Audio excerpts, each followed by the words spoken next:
Di tanah Melayu yang megah, hiduplah dua pendekar legendaris, Hang Tuah dan Hang Jebat. Mereka bukan sekadar kawan, melainkan saudara seperguruan yang telah bersumpah setia sehidup semati. Hang Tuah, laksamana gagah perkasa yang kesetiaannya pada Sultan tak pernah goyah.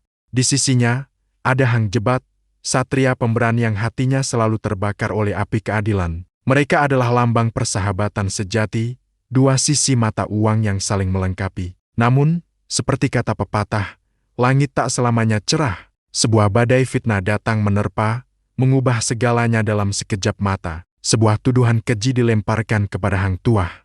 Ia dituduh berbuat tidak senonoh dengan dayang istana, sebuah kejahatan yang hukumannya hanya satu, mati. Tanpa pengadilan yang adil, tanpa kesempatan membela diri, Sultan yang murka langsung menjatuhkan vonis. Dunia seakan runtuh bagi Hang Jebat. Sahabat yang paling ia percayai, pahlawan Melaka yang paling ia hormati, dihukum mati atas dasar fitnah. Hatinya hancur berkeping-keping. Rasa setia kawannya yang membara berubah menjadi amarah yang tak tertahankan. Baginya, kesetiaan buta kepada raja yang zalim adalah sebuah pengkhianatan terhadap kebenaran itu sendiri. Maka, dengan keris Temeng Sari di tangan, Hang Jebat memutuskan untuk menuntut balas. Istana Melaka yang tadinya tenang dan megah, kini menjadi lautan darah.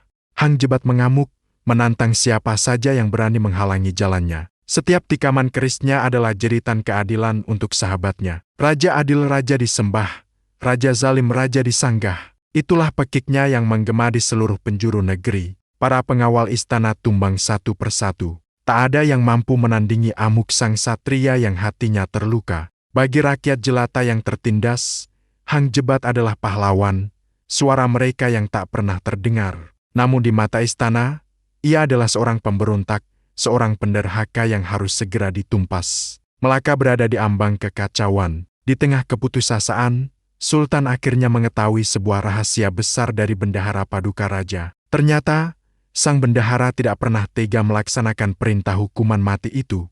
Ia tahu Hang Tuah tidak bersalah. Secara diam-diam, Hang Tuah disembunyikan di sebuah dusun terpencil, menunggu saat yang tepat untuk kembali. Dan saat itu pun tiba. Sultan, yang kini terdesak oleh amukan Hang Jebat, menarik kembali titahnya dan memanggil pulang pahlawan yang pernah ia buang. Hang Tuah pun kembali ke istana, bukan sebagai tertuduh, tetapi sebagai harapan terakhir Melaka. Namun, tugas yang menantinya adalah tugas yang paling berat dalam hidupnya. Ia tidak diperintahkan untuk melawan musuh dari negeri seberang, melainkan untuk menghadapi sahabatnya sendiri. Momen yang ditakdirkan itu pun tiba. Dua pendekar terhebat di tanah Melayu berdiri berhadapan di balairung istana. Di satu sisi, Hang Tuah dengan beban kesetiaan kepada raja di pundaknya. Di sisi lain, Hang Jebat dengan api perjuangan demi nama seorang sahabat di dadanya. Tak ada kata yang terucap, hanya tatapan mata yang penuh luka. Lalu, keris pun beradu. Denting logam menggema, memecah kesunyian yang mencekam. Ini bukan sekadar pertarungan fisik.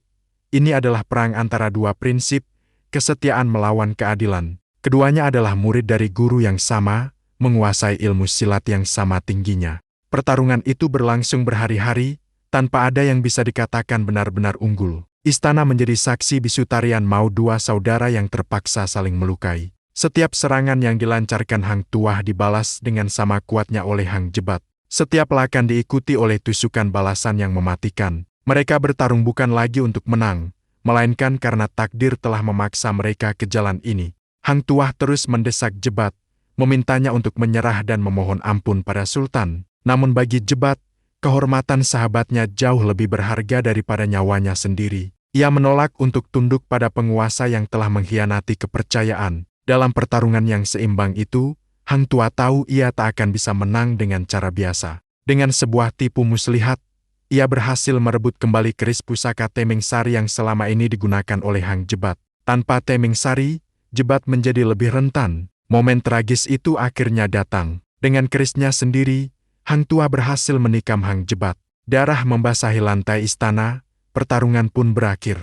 Hang Jebat rebah, bukan karena kalah dalam ilmu silat, tetapi karena takdir telah menuliskan akhir kisahnya. Hang Tuah segera memeluk tubuh sahabatnya yang lunglai. Di sisa napasnya, Hang Jebat berbisik, "Tuah, aku melakukan ini bukan untuk menderhaka, tapi untuk membela namamu, membelah kebenaran. Kata-kata itu menusuk jauh ke dalam kalbu Hang Tuah, lebih tajam dari tikaman keris manapun. Jebat menghembuskan napas terakhirnya di pangkuan sahabat yang terpaksa menjadi algojonya. Hang Tuah berdiri tegak di tengah balairung yang senyap. Ia memenangkan pertarungan. Ia telah menunaikan titah rajanya. Ia dipuji sebagai pahlawan yang telah menyelamatkan Melaka dari seorang penderhaka. Namun, di dalam hatinya, ia merasakan kekalahan yang paling telak. Kemenangan macam apa yang diraih dengan mengorbankan nyawa sahabat terbaiknya? Di medan pertempuran itu, ia mungkin telah menyelamatkan sebuah takhta, tetapi ia telah kehilangan hatinya sendiri. Bayangan Hang Jebat, sang pembela kebenaran, akan selamanya menghantui setiap langkahnya. Kisah mereka menjadi pelajaran abadi, sebuah pertanyaan yang terus menggema hingga kini, manakah yang lebih tinggi, kesetiaan buta pada penguasa, atau kesetiaan sejati pada kebenaran dan persahabatan? Kisah Hang Tuah dan Hang Jebat mengajarkan kita bahwa dalam hidup, terkadang tidak ada pilihan yang benar-benar hitam atau putih. Keduanya adalah pahlawan dengan cara mereka masing-masing, terperangkap dalam tragedi yang diciptakan oleh fitnah dan kekuasaan. Warisan mereka abadi, mengingatkan kita tentang harga sebuah kesetiaan dan keberanian untuk membela apa yang kita yakini benar. Terima kasih sudah menyimak kisah legendaris ini sampai akhir.